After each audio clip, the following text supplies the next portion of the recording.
ចុះបើកម្ពុជាមានថវិកាការពារជាតិ$10,000 លានតើលុយដល់ច្រើនសន្ធឹកសន្ធាប់នេះនឹងប្រែក្លាយកងទ័ពកម្ពុជាទៅយ៉ាងណា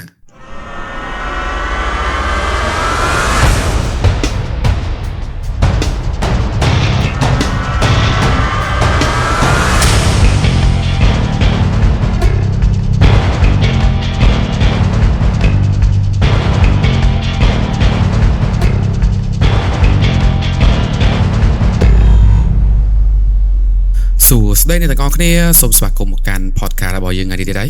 ហើយនេះក៏ជាអេពីសូតទី3នៅក្នុង channel ស្រមៃ podcast ដែរថ្ងៃនេះយើងនឹងជជែកគ្នាអំពីប្រធានបទដ៏ចូលចិត្តមួយដែលនិយាយពីចុះបើកម្ពុជាមានថវិកាការពារជាតិ$10,000 លានតើលុយដល់ច្រើនសន្ធឹកសន្ធាប់នេះនឹងប្រែក្លាយកងទ័ពកម្ពុជាទៅយ៉ាងណាថ្ងៃនេះខ្ញុំនឹងបកស្រាយជូនទាំងយុទ្ធសាស្ត្រការបែងចែកលុយនិងសមត្ថភាពអាវុធនីមួយៗឲ្យបានក្បោះក្បាយហើយមុននឹងឈានចូលដល់វីដេអូនេះដែរ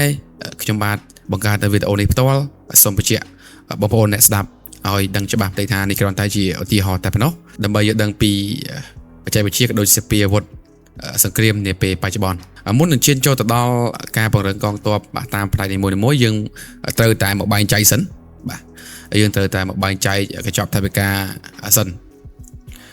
ជាដំបូងលុយ$1,000 លានមិនមែនយកទៅទិញតែអាវុធមកកទុកនោះទេ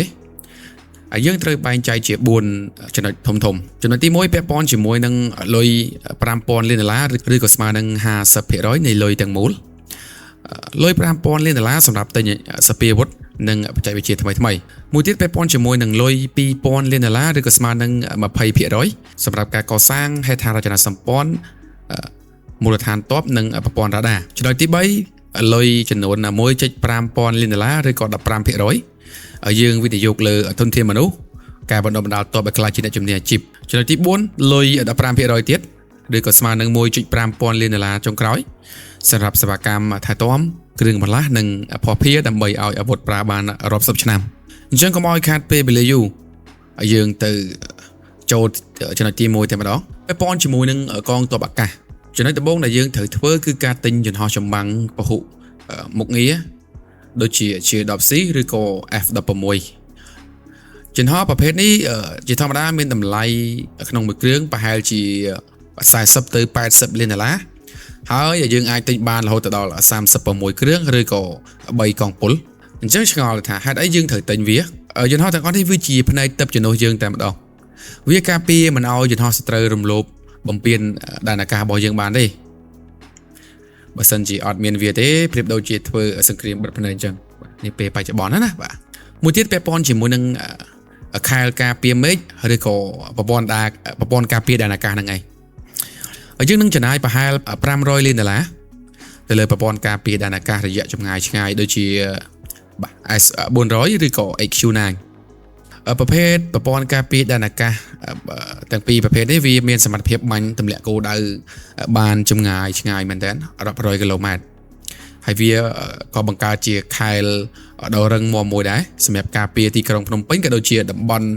សេដ្ឋកិច្ចសំខាន់ក៏ដូចជាតំបន់មូលដ្ឋានកងទ័ពរបស់កម្ពុជាយើងឈានចូលដល់ចំណុចទី2ពាក់ព័ន្ធជាមួយនឹងកងទ័ពជើងទឹកយើងនឹងវិនិយោគលើនាវាមួយទឹកខ្នាតតូចប្រហែលជា$300 លានក្នុងមួយគ្រឿងហើយយើងអាចទិញបាន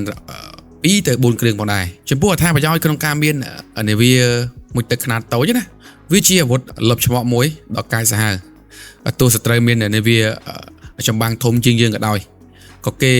មិនហ៊ានចូលក្បែរឆ្នេរយើងដែរព្រោះគេដឹងថាយើងមាននាវាមួយទឹកនៅចាំឆ្មក់បាញ់នៅកន្លែងណាវាផ្ដល់នៅអំណាចក្នុងការធ្វើឲ្យសត្រូវខ្លាចរអាជាមួយនឹងដែនសមុទ្ររបស់យើងព្រោះដោយសារតែនាវាមួយទឹកវាមានប្រព័ន្ធលាក់ខ្លួនរបស់វាអញ្ចឹងនាវាល្មមមិនអាច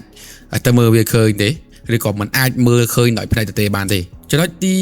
3ពាក់ព័ន្ធជាមួយនឹងកងទ័ពជើងគោកយើងងាកមកកងទ័ពជើងគោកវិញយើងនឹងមានថវិកា$1,000 លានសម្រាប់រថក្រោះក៏ដូចជាដ្រូនយើងអាចទិញរថក្រោះដូចជា VT4 ចំនួន200គ្រឿងហើយតម្លៃបច្ចុប្បន្នក្នុងមួយគ្រឿងពី$5ទៅ$6 លានហើយនេះជាកណ្ដាប់ដៃរបស់កងទ័ពជើងគោកតែម្ដងដែលវាអាចការពារទឹកដីបានយ៉ាងរឹងមាំតែម្ដងមួយទៀតចំពោះបច្ចេកវិទ្យាដ្រូន យើងអាចបំពាក់ដ្រូនវាយបហាក៏ដូចជា Bayraktar TB2 ដែលមានតម្លៃទាបតែអាចកំទេចរត់ក្រោះសត្រូវពីចម្ងាយបានក្នុងសង្គ្រាមសម័យថ្មីនេះបងប្អូនឃើញជាក់ស្ដែងហើយបើយើងអត់មានដ្រូនទេគឺយើងប្រៀបដូចជាយើងធ្វើសង្គ្រាមបិទភ្នែកអញ្ចឹងបងប្អូនឃើញជាក់ស្ដែងហើយបាទកាលពីសង្គ្រាម2លើកកន្លងទៅជាមួយនឹងសៀមបាទកាលពីឆ្នាំ2025គឺវាព្យាយាមប្រើដ្រូនច្រើនមកលើបាទកងទ័ពបាទបងនៅជួរមុខច្រើនមែនតើហើយមុននឹងវាចូលទៅកន្លែងណាមួយគឺវាឲ្យដ្រូនវាហោះឆ្វែលបាទឡើងសពអស់ហើយទើបវាហ៊ានឲ្យថ្មើរជើងវាបុកចូលអញ្ចឹងហើយចំណុចដ្រូននេះគឺជាចំណុចសំខាន់មួយហើយយើងឃើញជាក់ស្ដែងណាស់បច្ចុប្បន្ននេះរដ្ឋាភិបាលគាត់ព្យាយាមអធិស្ឋានមិនមែនរដ្ឋាភិបាលទេគឺយើងឃើញមានក្រុមហ៊ុនជាច្រើនកំពុងតែវិនិយោគលើវិស័យដ្រូននេះច្រើនមែនទែនប៉ុន្តែសម្រាប់ក្រសួងការពារជាតិយើងដូចជាអត់ទាន់មានអីអាប់ដេតទេអញ្ចឹងហើយយើងចាំមើលបន្តប៉ុន្តែសម្រាប់ការ